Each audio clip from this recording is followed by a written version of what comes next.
through this partnership and what it means for Bluescape and also for Bluescape's customers that are using all of these different services options to be able to work remotely?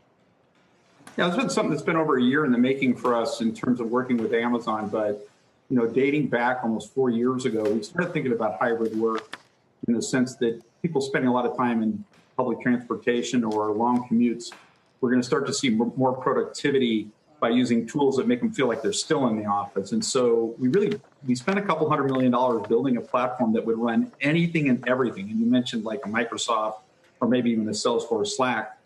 Those are very vertical and very closed applications. So this opportunity with Amazon really brings in their Chime product, which is now free conferencing, which you can't get from anybody else. And then you're able to bring all your content in, no matter what it is, whatever application it is, a video, any of those things. Yes. So you just announced this partnership. I mean, over the past year, you increased total employee headcount by more than 60%, 1 million new workspaces created by users, a 400% increase in Bluescape users reviewing content, a 300% spike in demand during those first months of the pandemic. Can that growth continue as folks start to go back to the office, albeit in more of a hybrid approach? Yeah, it's actually taking off more now. You know, the last year was really dealing with a lot of people that suddenly switched their travel and entertainment budget to saying, we got to have something.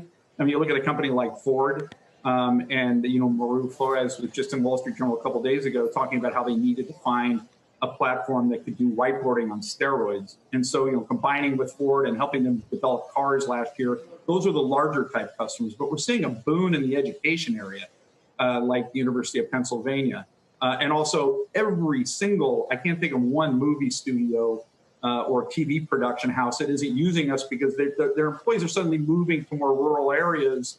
They may be coming in once a month or twice a month in this hybrid idea. It's fascinating. I'm curious what that means or how you're thinking about the trajectory for the company itself. You're currently private. Would there be plans in the works to take Bluescape public or do something else? Well, I think Tyler Matthews was, I think, the last time interviewed me, last time we went public, and that was a real painful time frame. But I was part of the .com 99 era. But I think right now we're really focused on the growth and not being so focused on trying to, you know, sort of meet some sort of shareholder value. I see a lot of these SPACs out there, but you got to look at when you go public, you want to think about this as a very long-term play for your investors. I think we're getting close to those kinds of numbers. But I want to make sure that we do that it's comfortable for everybody, the employees and the investors and the new investors. All right. Peter, I knew you looked familiar.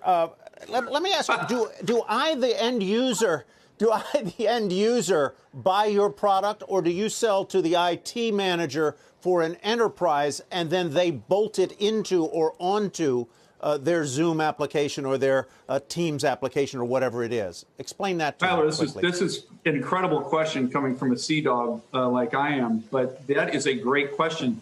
The answer is we have seen a penetration through late stage venture and venture where they try to do a freemium model and then get to IT. And then IT brings in security and says, nix on that. We started off a little differently. We started with the big agencies and the DoD and a house that's white, and started thinking about this as a mass product for all users that they can have conversations about earnings or a secret product or a movie that's coming out and not have it be in a situation where it's in a screen share, where something can get hacked. So it's a really good question. The mainline companies in the world were using it at the medium and very high end. You know, we have big customers utilizing it. I just saw an order yesterday from an orthodontist office. And I see these orders that are coming in from small studios and small designers. So we opened up the product to make it more accessible for everybody in the world right now. And you can go to our site and get it yourself for 30 days and start playing around with it. So we weren't like that a year ago. We were a lot of time at legal, a lot of time at AppSec, you know, trying to get proven.